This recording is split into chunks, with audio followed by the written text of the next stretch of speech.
This tiny island nation is smaller than New York City, but it's the wealthiest country in Asia and one of the richest in the world. Its GDP per capita itself has surpassed the likes of the UK, the US, France, and other developed countries. Over 6 decades, Singapore has transformed itself from a colonial trading port to a buzzing financial center that's envied the world over. And it's held up as an example for any country seeking to grow a robust, high-tech economy. Its wealth is the product of decades of planning by a party that's been in power since independence. So, what's Singapore's formula for success? And as its leadership changes for the first time in 20 years, can it continue to prosper? When Singapore became independent in 1965, the first Prime Minister Lee Kuan Yew and other founding leaders recognized it had an economic problem. It had no natural resources. So, if they wanted to develop an export-led economy and attract foreign capital, they would need to build up the country's manufacturing industry. Its location gave it an edge. It has access to the Straits of Malacca, to the Indian Ocean, to the South China Sea, which makes it a pivotal shipping hub. So it did this initially by transforming Singapore into a manufacturing base, with a focus on labor-intensive industry at first to wipe out the high unemployment. But Lee only ever intended manufacturing as a stepping stone to a more developed economy. He laid the fundamentals, which is a solid financial and legal system, stable and largely clean government, making sure that the public transport system is efficient, has world-class healthcare infrastructure. In the 1980s, Lee started laying the groundwork for what is now Singapore's biggest source of wealth, finance. Following the lead of places like the US and UK, he liberalized the financial services industry with lighter touch regulation.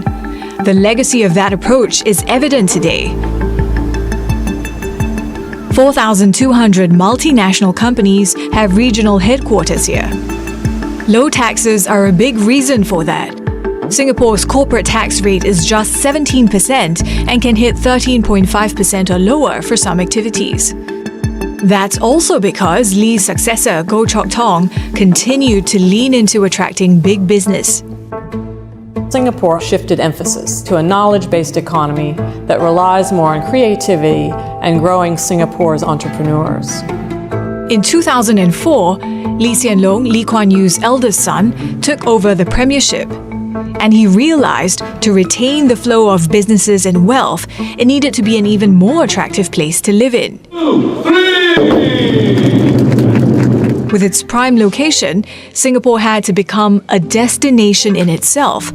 That's been key to Singapore's success. It had embarked on an ambitious land reclamation project in the 1970s. Over the years, that space was filled with not just offices and apartment buildings, but entertainment hubs, changing the city skyline in the process. One example was bringing in the F1 night race. The government also welcomed casinos, or integrated resorts as they're called in Singapore. And the timing was impeccable because the Chinese and Indian economies were booming. Singapore was ideally situated to attract the region's ultra-wealthy, who could then enjoy the casinos and nightlife, but also park their money. The results? The total value of assets under management in Singapore jumped from $420 billion at the start of Lee Hsien Loong's tenure to $3.6 trillion in 2022. While Singapore has been an economic success, its leadership is criticized by some for the restrictions on civil liberties and the media. Freedom of the press, freedom of the news media must be subordinated to the overriding needs of the integrity of Singapore. Under Lee Kuan Yew's governance, one of the chief criticisms is that there was this climate of fear in Singapore. People were afraid to criticize the government. Subsequent governments also face criticism for maintaining a tight grip. Protests are still largely illegal. The government is definitely cognizant that its population is changing. It is much more diverse. It is much more vocal. At the same time, Singapore needs to stay competitive as other countries learn from its model of growth, and climate change is becoming a threat to national security. This is the Singapore that Lawrence Wong is inheriting as the country's new Prime Minister.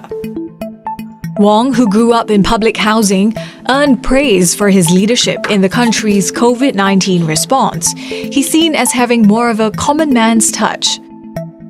We should build on what we have today. We should affirm and reinforce what works well for Singapore. While the People's Action Party still forms the ruling government, its popularity is declining. There will be that politicking that will happen, much more intensely in the years to come than there was ever before.